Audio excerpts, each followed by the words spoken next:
हमने कर दिया। जमानत और बॉन्ड को सुस्पष्ट नहीं किया गया था, अब हमने जमानत और बॉन्ड को सुस्पष्ट कर दिया है। घोषित अपराधियों की संपत्ति की कुर्की की भी हमने यहां पर प्रावधान कर दिया।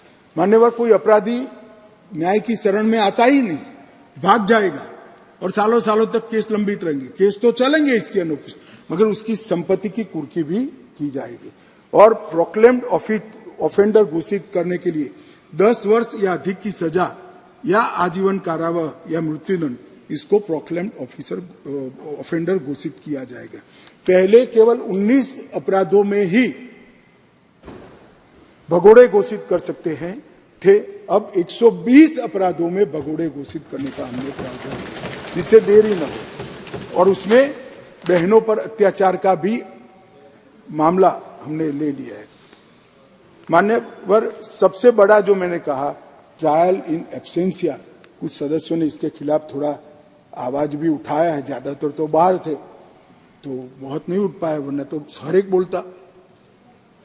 मगर मैं ये पूछना चाहता हूं मान्यवर, गुनाह कर कर जो देश के बाहर भाग गए हैं, इनके प्रति क्या सिंपैथी है आपकी भाई? मुझे बताइए तो। सैकड़ों लोग बम धमाके में मार दिए जाते हैं, कश्मीर में आतंकवाद कर कर, पैदल चलकर पाकिस्तान में छुप जाते हैं। क्या इनको सजा करनी चाहिए या नहीं करनी चाहिए? मेरा बहुत साफ क्वेश्चन है। क्या सिंपैथी है आपकी इसकी? अब नहीं बख्शा जाएगा, आप आओ ना आओ, आपको सजा भी होगी और आपकी संपत्ति भी होगी। ये देश ऐसे नहीं चल सकता। और अगर न्याय ही चाहिए तो कानून की शरण में आइए। भारत के संविधान में हर गरीब से गरीब व्यक्ति और हर पीड़ित से पीड़ित व्यक्ति की न्याय की सुविधा है। न्याय मिलेगा, मगर मालूम है न्याय में सजा ही मिलने वाली है, इसलिए आप देश के बाहर भाग जाओगे और ट्रायल नहीं चलेगा। ऐसा अब नहीं चलेगा, इसको भी हमने यहां पर डाला है। मान्यवर, अंडर ट्रायल कैदी के लिए 1/3 कारावास काट चुका है, तो इसकी जमानत का हमने प्रोविजन कर दिया है। और जहां विचाराधीन कैदी है और गंभीर गुनाह है, वहां आधे पर इसका अधिकार बनाया है। नई विटनेस प्रोटेक्शन स्कीम को लेकर आए हैं। हर राज्य ने इसको घोषित करना पड़ेगा। और घोषित अपराधियों की संपत्ति की कुर्की का भी हमने प्रावधान मान्यवर इसके अंदर किया है। सजा की माफी को भी हमने तर्कसंगत बनाने का प्रयास। मृत्यु की सजा है तो ज्यादा से ज्यादा आजीवन कारावास हो सकता है, इसके नीचे माफी नहीं हो सकती। आजीवन कारावास है तो 7 साल की अवधि तक ही सजा भोगनी ही पड़ेगी, और 7 वर्ष या उससे अधिक सजा है तो कम से कम 3 साल जेल में रहना पड़ेगा। कोई जेल में गया और अपने रसूख का उपयोग कर कर 1 साल में कितना भी गंभीर गुनाह हो बाहर आ जाएगा, ऐसा अब नहीं होगा। इसको हमने सुनिश्चित कानून के अंदर भी कर दिया है। अपराध की आय, अगर आर्थिक अपराधी है और अपराध से आय कर कर संपत्ति जब्त की है, तो उसको भी अब न्यायालय राज्य साथ करेगा, उसको ही हराजी कर कर उसको राज्य के खजाने में डाल दिया जाएगा। और संपत्तियों के निपटान के लिए भी एक बहुत बड़ा कदम उठाया है। हम सब लोग सार्वजनिक जीवन के कार्यकर्ता हैं, अनेक स्तर पर राजनीति में काम करते करते आए हैं, सैकड़ों बार पुलिस थाने गए होंगे। मानिए बाहर आप जाएंगे तो चोरी की हुई ऑटो पड़ी होती है, ढेर सारी साइकिलें पड़ी होती है, शराब का ट्रांसपोर्टेशन करने वाला टेम्पो पड़ा होता है, और वो टेम्पो का तो कई बार हमसे ज्यादा आयुष्य होता है। 1950 में पकड़ा, मगर केस पड़ा रहा है तो पूरा एक बड़ा मैदान पुलिस स्टेशन का, परेड का, इसी संपत्तियों से लिप्त हो जाता है। मानिए, और हमने कह दिया है कि देश के पुलिस स्टेशनों में बड़ी संख्या में जो संपत्तियां पड़ी है, अदालत के मजिस्ट्रेट को इसकी वीडियोग्राफी, फोटोग्राफी कर कर अदालत की सहमति से 30 दिनों के भीतर भी इसको बेच दिया जाएगा, हराजी कर दी जाएगी और पैसे कोर्ट केस के अधीन, तो सारे पुलिस स्टेशन साफ हो जाएंगे। तकलीफ तो होगी कुछ लोगों को, मगर उसका रास्ता मेरे पास नहीं है मान्यवर। कब तक 20-20 साल तक, और वो व्हीकल भी किसी के उपयोग का नहीं रहता, वो मालिक को वापिस भी मिल जाए तो कोई इसका फायदा न उठा पाए इस तरह से। हमने भारतीय साक्ष्य अधिनियम में ढेर सारे बदलाव किए मान्यवर। इलेक्ट्रॉनिक रिकॉर्ड को हमने दस्तावेज की परिभाषा में शामिल कर दिया है। अब किसी भी प्रकार का इलेक्ट्रॉनिक रिकॉर्ड को दस्तावेज माना जाएगा। पेन ड्राइव के अंदर चार्जशीट दिया जाएगा, पेन ड्राइव के अंदर कोर्ट को भी चार्जशीट दिया जाएगा, पेन ड्राइव के अंदर विक्टिम को भी दिया जाएगा, लॉयर्स को। इलेक्ट्रॉनिक रूप से प्राप्त बयान साक्ष्य की परिभाषा में शामिल कर दिया गया। इलेक्ट्रॉनिक और डिजिटल रिकॉर्ड को प्राथमिक साक्ष्य के रूप में मानने के लिए अधिक मानक जोड़े गए हैं और इसकी उचित कस्टडी, स्टोरेज, ट्रांसमिशन और ब्रॉडकास्ट, इसके लिए भी कानूनी जामा पहनाकर एक प्रक्रिया सुनिश्चित कर दी गई है। मान्यवर, दस्तावेजों की जांच करने के लिए मौखिक और लिखित स्वीकारोक्ति के लिए एक कुशल व्यक्ति के साक्ष्य को शामिल करने का हमने कंपलसरी किया है। इलेक्ट्रॉनिक या डिजिटल रिकॉर्ड की कानूनी स्वीकार्यता अब पहली बार कोर्ट में कोई चैलेंज नहीं कर पाएगा और इलेक्ट्रॉनिक साक्ष्य जमा करने के लिए प्रमाण पत्रों को भी अनुसूची में जोड़ दिया गया है। मान्यवर, इसके लिए हमने ढेर सारी भय स्थानों के लिए भी बड़ी एक्सरसाइज की। नेशनल फॉरेंसिक साइंस यूनिवर्सिटी के साइबर क्राइम के एक्सपर्ट्स, इलेक्ट्रॉनिक मामलों के एक्सपर्ट्स, बीपीआरएनडी और गृह मंत्रालय के अधिकारियों की एक टीम ने महीनों तक काम कर कुछ अनुभवी न्यायाधीशों से भी परामर्श कर इस पूरी प्रक्रिया को चिन्हित कर दिया गया। माननीय, मैं इतना सुनिश्चित कह सकता हूं कि जब इसका संपूर्ण अमल देश के हर थाने में हो जाएगा, मान्यवर, हमारी न्यायिक प्रक्रिया दुनिया में सबसे आधुनिक में आधुनिक न्यायिक प्रक्रिया भारत में। मान्यवर, इसका पूरा प्रोविजन इसके अंदर किया है। उसको भी पुलिस स्टेशन, तहसील, जिला, कमिश्नरेट और स्टेट लेवल पर नोटिफाइड कर सकेंगे। जैसे जैसे थाने क्लियर करते जाएंगे हम इसको मान्यवर आगे बढ़ाते। और हमने अब तक आईसीजीएस के माध्यम से मान्यवर ढेर सारे पुलिस स्टेशन 97% पुलिस स्टेशनों को कंप्यूटराइज करने का काम समाप्त कर दिया है। अदालतों का भी आधुनिकीकरण हो रहा है और आईसीजीएस के माध्यम से फॉरेंसिक साइंस यूनिवर्सिटी, थाना, गृह विभाग, पब्लिक प्रोसिक्यूटर की ऑफिस, जेल और कोर्ट, ये सबको एक ही सॉफ्टवेयर के तहत ऑनलाइन करने का काम भी लगभग देश में समाप्त होने के कगार पर है। और इसके माध्यम से ढेर सारी देरी से हमारे जो न्याय मांगने के लिए जाने वाले नागरिक हैं उनको राहत मिलेगी और न्याय जल्दी से मिलेगा। मान्यवर, इसके साथ हमने स्मार्टफोन, लैपटॉप, मैसेजेस, वेबसाइट और लोकेशनल साक्ष्य को सबूत की परिभाषा में शामिल किया है।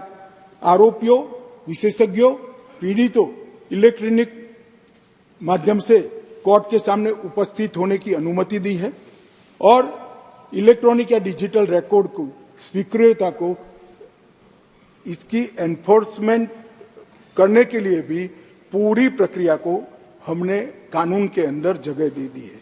और इसके माध्यम से एफएसएल यूनिवर्सिटी उचित समय पर इसमें जो नई तकनीक आती जाएगी इसको भी समाहित करने का सुझाव समय समय पर देती जाएगी, इसको हम समाहित करेंगे। मान्यवर, चर्चा में कुछ सदस्यों ने अलग अलग प्रकार के सवाल उठाए। एक तो पहले ही मैंने जवाब दिया, आतंकवादी कृत्य के लिए यूएपीए अगर उपलब्ध है तो फिर इसमें आतंकवादी कृत्य का समाहित करने का क्या तर्क है। मान्यवर, एक आतंकवादी कृत्य के लिए एक ही जगह गुना रजिस्टर होगा, करने वालों को डरने की जरूरत नहीं है। दो कानून अप्लाई नहीं होंगे, मगर कई जगह पे आतंकवादी कृत्य होने के बाद यूएपीए लगाते नहीं है और सीआरपीसी में आज तक आतंकवाद की व्याख्या ही नहीं थी और बचकर निकल जाते थे। उनके बचने के सारे रास्ते इस कानून के माध्यम से हमने बंद कर दिए और मुझे मालूम नहीं पड़ता इसमें आपत्ति क्या है। आपत्ति सिर्फ संसद में रखनी नहीं चाहिए, इसके आशय भी बताने चाहिए। ये आपत्ति दर्ज कर हम किसको बचाना चाहते हैं?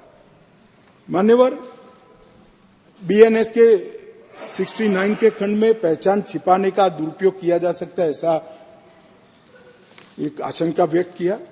मैं इसके लिए कहा कि उन महिलाओं को सुरक्षा प्रदान की गई है जो शादी के झूठे वादों की वजह से व्यक्ति की पहचान छिपाना चाहते हैं। इसमें और कोई बच नहीं पाएगा। मैं सदन को आश्वस्त करना।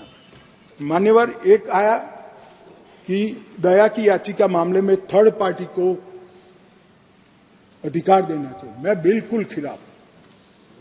अगर जिस व्यक्ति ने गुनाह किया है उसको अपने गुनाह का एहसास ही नहीं है, पछतावा ही नहीं है, तो दया शब्द पर इसका कोई अधिकार नहीं है। जिसको गुनाह कर अगर पछतावा नहीं होता है उसको दया का कोई अधिकार नहीं है। दया का अधिकार उसी का बनता है जो बाद में बोली हरसिमरत बहन, मैं समझ रहा हूं आप क्या कहना चाहते हैं। दया का अधिकार उसी को बनता है जो अपने कृत्य को से पछतावा करता है। कोई व्यक्ति आतंकवादी कृत्य करेगा और जेल में जाएगा और फिर कहेगा कि मैं तो नहीं मांगता, मेरी मन स्वीकारने के लिए तैयार नहीं है, मैंने कृत्य किया, और इस पर दया की जाए, मैं सहमत नहीं हूं साहब, ऐसा कभी नहीं हो सकता। एक बीएनएसएस के खंड 479 में विचाराधीन कैदियों के संदर्भ में कहा गया, मगर उसमें तो हम बहुत प्रगतिशील प्रोविजन लेकर आए, उल्टा जल्दी छूट जाएंगे वो, क्योंकि 41 सजा होते ही उनको जमानत देने का हमने प्रोविजन किया है, जो पहले कानून में नहीं था, और उसके पहले कोर्ट तो दे ही सकती है जमानत। दूसरा आया वीडियोग्राफी के प्रयोजन केवल तलाशी तक क्यों है, गिरफ्तारी और पुलिस बयान दर्ज करने के। भाई, हम सबको मालूम है पुलिस का बयान वो आरोपी के खिलाफ कभी उपयोग नहीं किया जा सकता। वो 161 का बयान होता था, कोर्ट में दिया हुआ बयान ही आरोपी के खिलाफ लिया जाता है, इसलिए इसमें पुलिस के बयान को नहीं रखा है। डिस्चार्ज एप्लीकेशन करने के लिए अलग अलग समय सीमा उचित नहीं है, ये थोड़ा मिसअंडरस्टैंडिंग है। खंड 250 और 262 अलग अलग प्रकार के ट्रायल के लिए ओएसीडी सेशन कोर्ट में ट्रायल केस के मजिस्ट्रेट द्वारा सेशन कोर्ट में कमिट होने के बाद जो शुरू होता है, इसके लिए खंड 250 है, और मजिस्ट्रेट के द्वारा जो ट्रायल होता है इसके लिए खंड 262 है। तो दो अलग अलग ही है।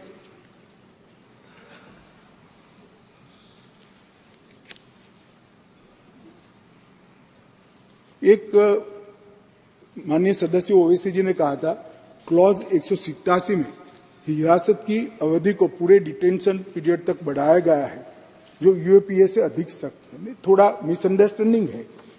टोटल कस्टडी 15 डेज की ही होगी, मगर पहले 7 दिन पुलिस पूछताछ करती है, कोई अस्पताल में जाकर जमा हो गया तो 15 दिन समाप्त हो जाए।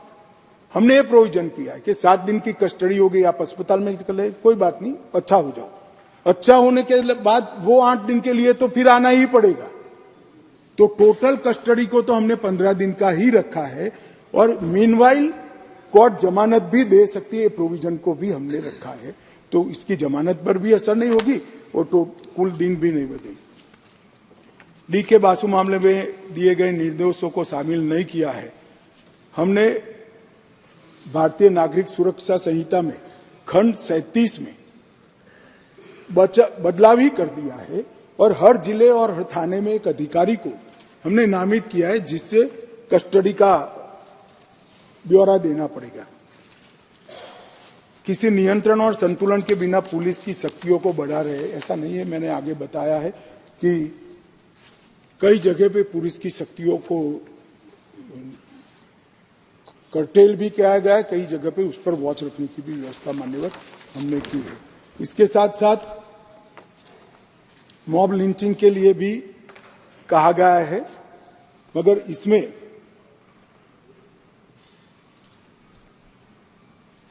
सब प्रकार के गुनाह को 5 से ज्यादा लोग इकट्ठा होकर अगर किसी की हत्या या उसको घायल करने का काम करते हैं, उसको हर प्रकार के गुनाह को इसके अंदर शामिल किया दे। रात 2 का तो मैंने जवाब दे ही दिया है मान्यवर। इसके बाद भर्तृहरि मेहताब जी ने 2-3 प्रोविजन किए थे, मगर क्लॉज 152 और संगठित अपराध 111 और ये दोनों को जब बिल फिर से पेश किया गया है, इसमें बदलाव कर ही आपके सुझाव बिल के बदलाव में हमने समाहित किया गया है।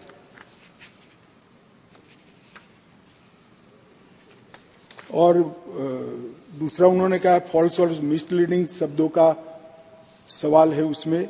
इसको मैं मानता हूं कि गलत सूचना फैलाने के मामले को भी इसके अंदर समाहित करना चाहिए। उस दृष्टि से हमने इसको समाहित किया है मान्यवर। और एक प्रकार से इसके दुरुपयोग न हो, इसके लिए भी हमने ढेर सारे प्रोविजन और चेक बैलेंस इसके अंदर रखने का प्रयास किया है। हरसिमरत बहन ने पुलिस हिरासत के बारे में कहा, इसका मैंने जवाब दे ही दिया है। पुलिस स्टेट बन जाएगा, कोई पुलिस स्टेट हमारे शासन है तब तक नहीं बनेगा। मैं पूरे सदन को आश्वासन देना चाहता हूं, पुलिस स्टेट से बाहर आने के लिए कानून आए हैं, पुलिस स्टेट बनाने के लिए ये कानून नहीं आए। मान्यवर 2-3 मैं ऑफिशियल अमेंडमेंट भी ला रहा हूं, तो ये तीनों कानून में द्वितीय शब्द इसलिए दिया गया है कि एक ही प्रकार के नाम के 2 बिल 1 साल के अंदर पेश नहीं हो सकते थे, तो ये टेक्निकल संसदीय प्रणालिकाओं के कारण करना पड़ा है। और दूसरा मैंने जो कहा कि डॉक्टर को गैर विवेचन हत्या में कम सजा के लिए हमने प्रोविजन किया है। ये तीनों प्रोविजन को भी मैं लेकर आया हूं मान्यवर। मैं निश्चित रूप से मानता हूं कि भारतीय न्याय संहिता, भारतीय नागरिक सुरक्षा संहिता और भारतीय साक्ष्य अधिनियम, ये तीनों बिल कानून बनने के बाद आज से 100 साल तक, कम से कम 100 साल तक जितने भी टेक्नोलॉजी आएगी, ये टेक्नोलॉजी को इस कानून के तहत समाहित करने के कानूनी प्रावधान होंगे। मान्यवर, फॉरेंसिक साइंस को इतनी कठोरता के साथ, इतनी दृढ़ता के साथ कानून में जगह देने वाला एकमात्र देश हमारा भारत बनने का है। मान्यवर, जो ब्रिटिश राज की, ब्रिटिश काल की गुलामी के सारे चिन्ह समाप्त कर ये संपूर्ण भारतीय कानून अब बनने जा रहे हैं। और हमारे संविधान का जो स्पिरिट, हमारे संविधान का जो स्पिरिट है, सबके साथ न्याय और भारतीय अवधारणा दंड और न्याय की है, इसके आधार पर, इसके बेसिस पर कानून बनने जा रहे हैं। मैं आपके माध्यम से सदन के सभी सदस्यों का आशीर्वाद मांगता हूं कि इसमें आप सहमति दीजिए। और मोदी जी का एक और वादा आज इस कानूनों के माध्यम से देश की जनता को दिया हुआ पूरा होने जा रहा है, इसको आपका आशीर्वाद।